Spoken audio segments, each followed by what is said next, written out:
Hi, Taurus. Welcome to your quantum reading with me, Jocelyn, the Quantum Queen. So, this is, of course, for Taurus, Sun, Moon, or Rising, and as always, welcome to my cross watchers. Cross watcher, you could be dealing with a Taurus, and the message could be for you directly, so feel free to take it however it resonates with you and your situation. Keep in mind that these are general readings, so if it doesn't resonate with you, it's probably not your message, so please don't try to force it to your situation. If you guys would like to book a one-on-one reading with me, you can find my information down below in the description box. What was that? Not guide. And just wanted to say thank you to those who have been liking, subscribing, and thank you to those who have made good karma donations. I appreciate that so much.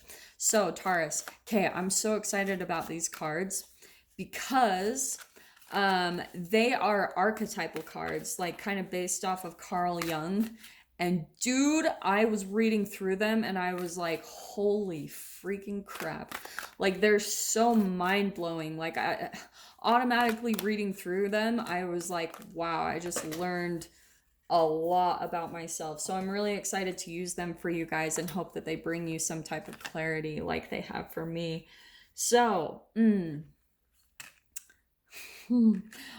I'm gonna go with this one. So, the thing I love about these cards is they go through kind of like us, the alchemizing our shadow, right? They have a light side and a shadow side, which I love because we all have a shadow, right? We're all working on like alchemizing those low vibrational brain chemicals stored in our cells.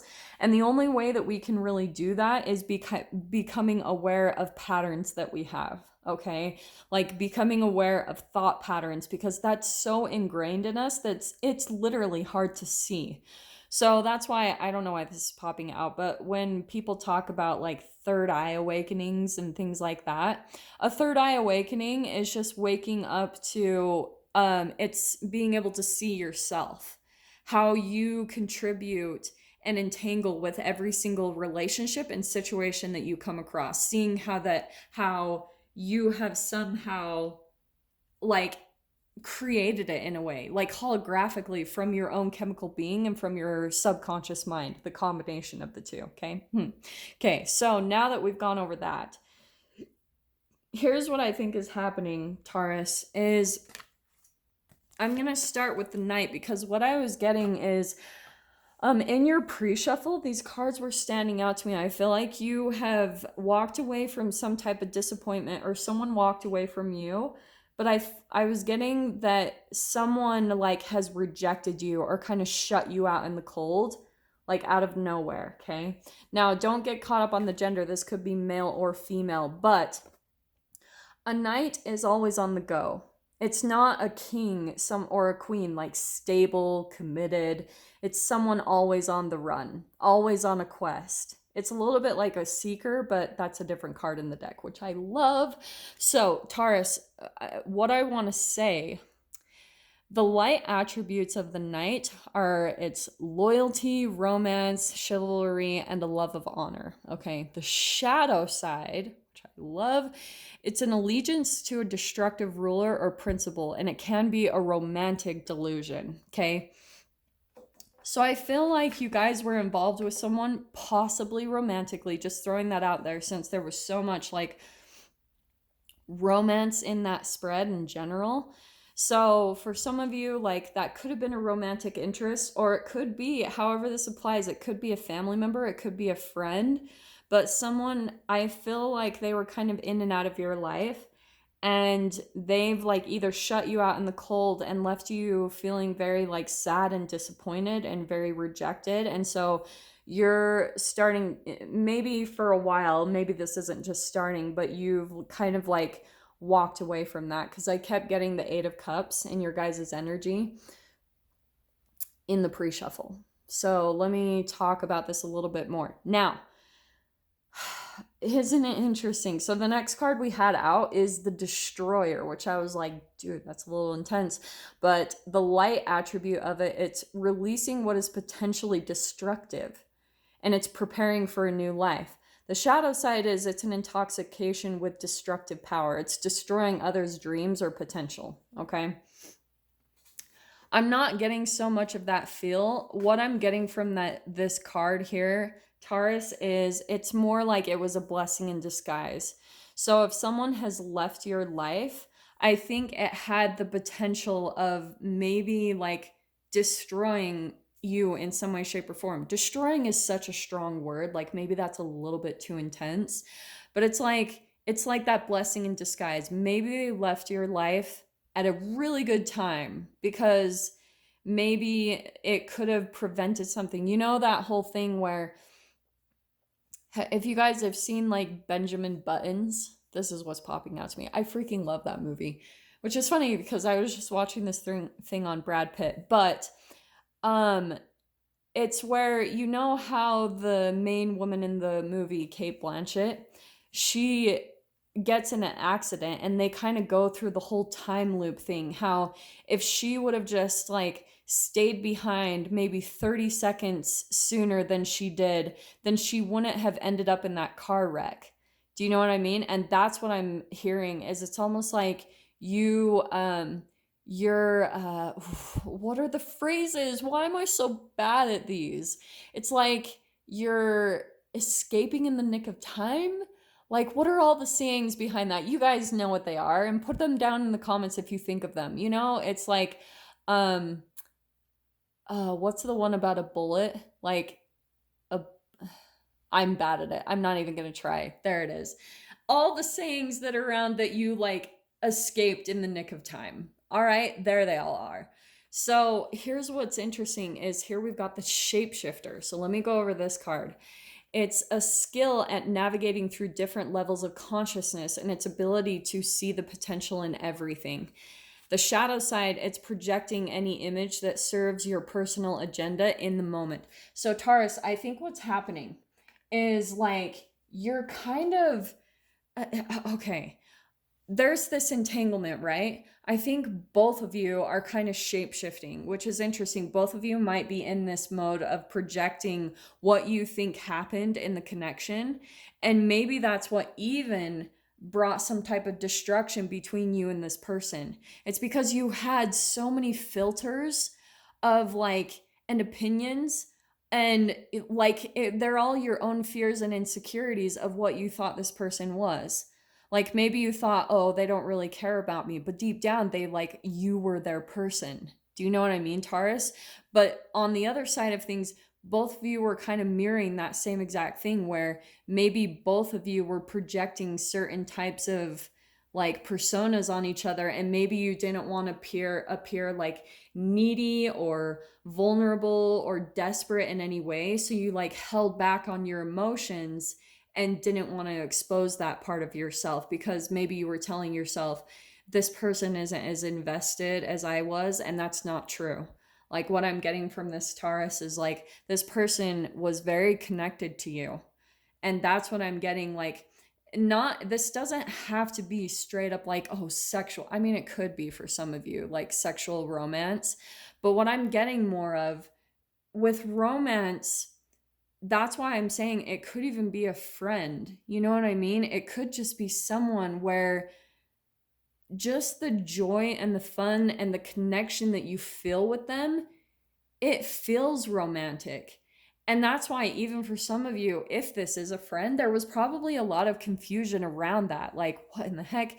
Like maybe the depth of the connection was so intense and so deep that it left you guys both really confused about, well, what in the world? Especially if maybe you guys consider yourselves to be straight or gay or lesbian or whatever, and then it was all of a sudden someone opposite of what you're usually interested in came in and started making you question everything about your preferences just because of how good the connection was. It was like, what in the freaking heck is this? So that's where it's almost like going back to this, the skill at navigating through different levels of consciousness and an ability to see the potential in everything. I think both of you are very similar in that way. There's this mirroring. And so I think what happened is just because of the projecting that happened on both sides. That's what caused this thing to kind of fall apart, this relationship. Because you guys, like, funny enough, were probably too similar. Okay. If you had too much in common, if your fears were too much in common, if your vulnerabilities were too much in common, then of course that's going to eventually lead to this point of disconnection, especially if you guys have similar fears and they're based around a fear of rejection and a fear of abandonment. You guys probably even maybe saw that coming from the beginning, that there was eventually going to be that outcome. Okay. Sometimes people can straight up tell you exactly how something is going to end just by telling you their fears. Okay. I've had that happen recently, like, because I travel around and I come across a lot of people, and sometimes they'll straight up tell me exactly what their fears are, and then I'm like, well, I know what the outcome is going to be with that, and it is exactly what happens every single time. That's why I'm like, well, this definitely makes sense. Until that's why I think it's interesting, the Knight coming in with this light attribute, that's loyalty, okay? That's like a love of honor, integrity. So that's how the cycle changes, is when the person that may be out on a quest or something actually decides to be loyal and stop projecting their own fears and having like this love of really standing in integrity and putting the connection above their fears. You know what I mean? And especially communicating what's really going on. I'm so sorry. Look how freaking long I have rambled off of just those 3 cards. So I'm so sorry, Taurus. This is why I love these cards. I could seriously just go all day off of them. Okay, so here we have got the High Priestess. This is a crazy connection between the two of you. And I'm going to tell you, you guys, just how much you guys have in common. You probably were so connected at a time that you could literally almost read each other's thoughts.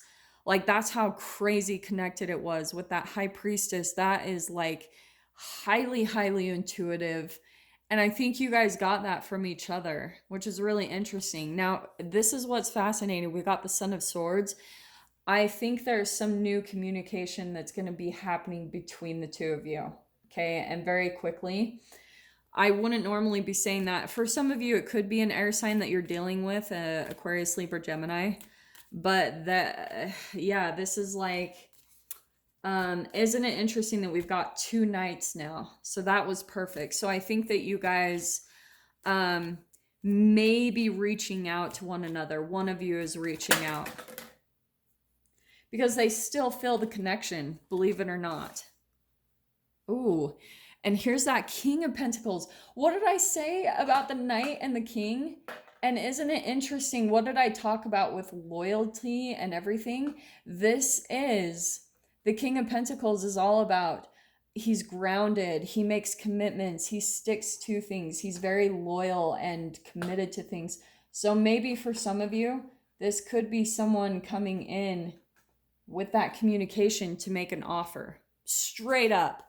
With the King of Pentacles right down that center, look at the up-leveling. So maybe this person has gone through something significant in their life, went out on some type of crazy quest or some type of learning experience, and now they're coming back in as more of this elevation and energy, where they've elevated to more of a king status, where there's all this wisdom within them. Maybe it's wisdom that they've learned financially, or maybe they've like traveled around the world. That could be a part of their quest. And now they've attained a lot of knowledge when it comes to like different people and different cultures, and just really taking a look at things differently, right? Those different perspectives is what I keep saying with the shapeshifter. A shapeshifter is someone who has the ability to like look into different vibrational realities within different humans. So it's where they can kind of take the perspective of each individual human, because each individual human has a different chemical makeup, every single one. Because you have to look at it like this. Sorry, guys, I know that I'm just diving into this, like rambling, but each person is completely unique. And why? It's even like, even if you look at the siblings from the same family, all of them are going to be completely different because they all fall in a specific line in their family line, and they all will experience their parents at different levels of their own development and experiencing their own shadow and fears as they grow up. So that's why each individual person is going to have a different chemical makeup and a different vibrational reality, is just based off of that. So a shapeshifter can look into the perception of each person just by being around them. They can kind of pick up on their vibrational reality, and they can sense, but it's more based off of how in tune they are with themselves. People have this weird perception that like empaths, right? Empaths think that they can tap into everyone's reality, but what's really interesting that I've learned, and I'm not saying I'm better or anything or more evolved, but the thing I learned about going more to the side of Buddhism and meditating a lot was, I was like, oh, I thought I was so special as an empath. I didn't know shit. It wasn't until I started learning how to tap into myself that that's when I started receiving insights, was when I could learn how to be grounded within myself rather than looking around and caring about other people's opinions. When you start getting outside of yourself and your body and your own like consciousness in that way, by caring about what other people think, you lose connection with yourself. And then you start projecting all sorts of things onto other people's perception of you. Does that make sense? Dude, I am so rambling in this video. I am so sorry. But let me see what comes out in the tarot. I'll try to pull a few cards before I hit the mark. So there's that new communication, Taurus. Like, there it is. It's coming in. Someone's coming in to communicate with you. There's that Page of Swords, and right underneath the Son of Swords. And what's cool is, here's the Wheel of Fortune.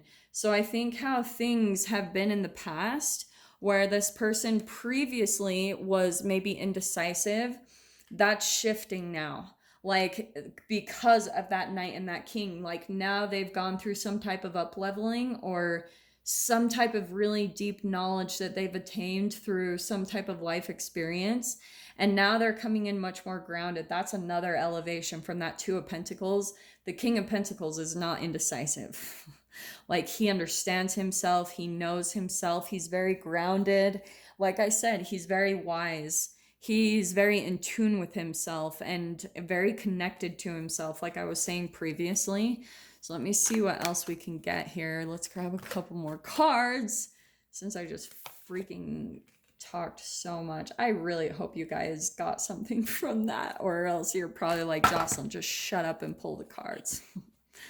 Okay, so let's see what else we can get here for Taurus.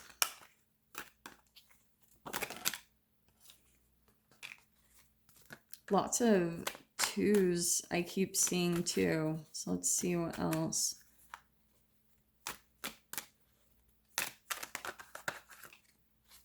Yeah, and you know, it's interesting. So I've got this Two of Swords that popped out here. And I feel like, yeah, this is perfect. So we've got the Two of Swords. I think that one or both of you blocked the communication in the past. And so this is why it's coming back in, why things are going in a new direction, is because we've also got the Empress card. This is my favorite. It's someone who's like learned how to fill their own cup first. It's someone who's very nurturing. And I mean, isn't it interesting? There is this really difference in energy that I'm getting here. Like, this, again, could be the air sign, maybe someone in and out. And then there's someone between the two of you. And maybe this is even you, Taurus, where you're the grounded, committed one. You're the nurturing one. And maybe this is someone that comes back periodically in your life because you're a very grounded person. You know, like, you're that person that they can kind of come to when they're feeling a little bit lost or, you know, just on their journey and really unsure of themselves. And here they are. I think, Taurus, you guys even need to be a little discerning. I'll dive into this with the extended, but you might even be tempted to block them from coming back in, just with that Two of Pentacles, because if they're still continuing the same cycle where they come back in as indecisive, I think that you might demonstrate some self-love for yourself and kind of cut off that communication source for some of you. So like I said, I'm going to dive into this in the extended, see what else we can get from this. If you guys want to join me over there, just go down below, click on the Vimeo link, and I'll see you on that other side. But Taurus, if this is where we leave things, I am sending you guys so much love, wishing you all the very best, and I will see you in your next reading. Take care.